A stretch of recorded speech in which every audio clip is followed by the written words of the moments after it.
लखनऊ की दोपहर, घर में तेज़ आवाज़ में चलता टीवी किसी का ध्यान भटकाने के लिए था।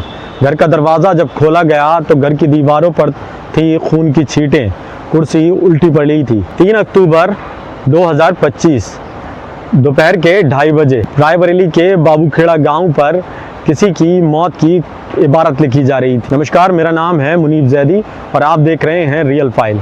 रियल फाइल की आज की ख़ास पेशकश में आज की कहानी है लखनऊ के रायबरेली के बाबूगढ़ यादव गांव की। बाबूखेड़ा यादव गांव, जहां एक आम घर है।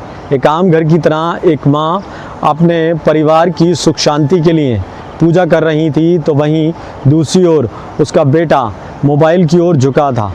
27 वर्षीय रेनू यादव कहानी का मुख्य पात्र है।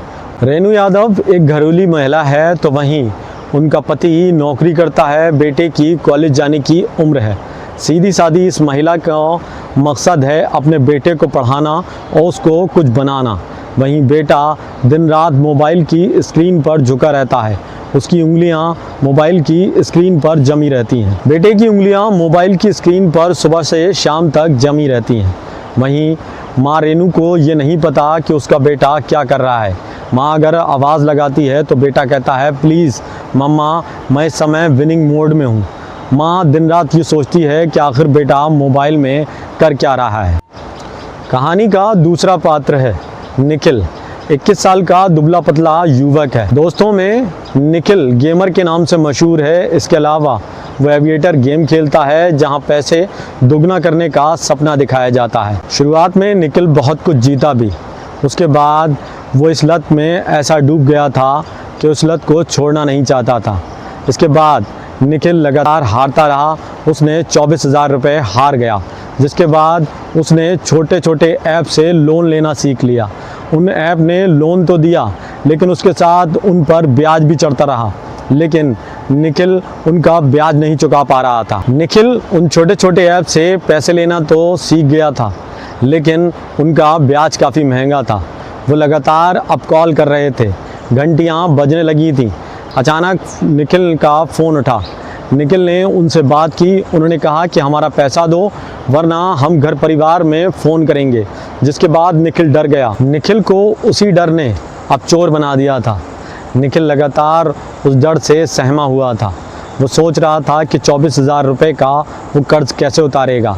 अचानक से निखिल ने चोरियां शुरू कर दी, जिसके बाद उसने घर में माँ के सो जाने के बाद चोरी की। जिसके बाद रेनू जाग गई और रेनू सब्र करने लगी।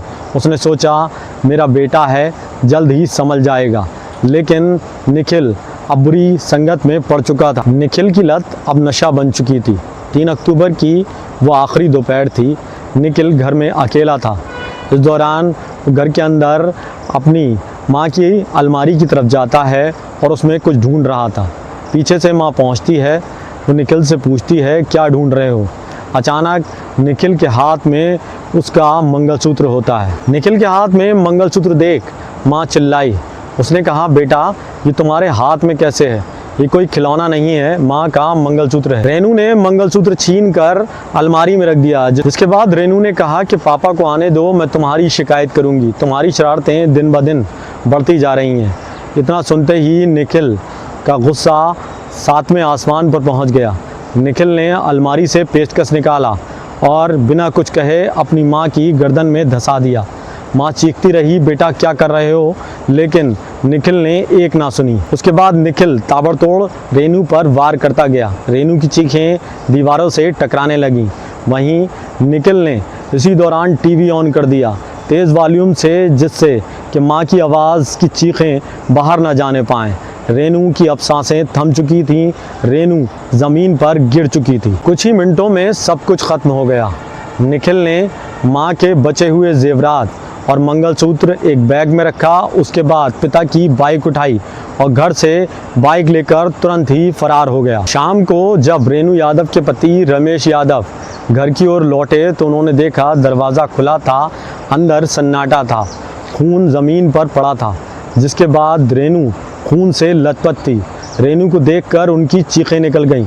आसपास के लोग दौड़कर घर की ओर देखा तो रेनू के पति रेनू की लाश के पास बैठे रो रहे थे। किसी ने पुलिस को सूचना दी। मौके पर पुलिस पहुंचती है।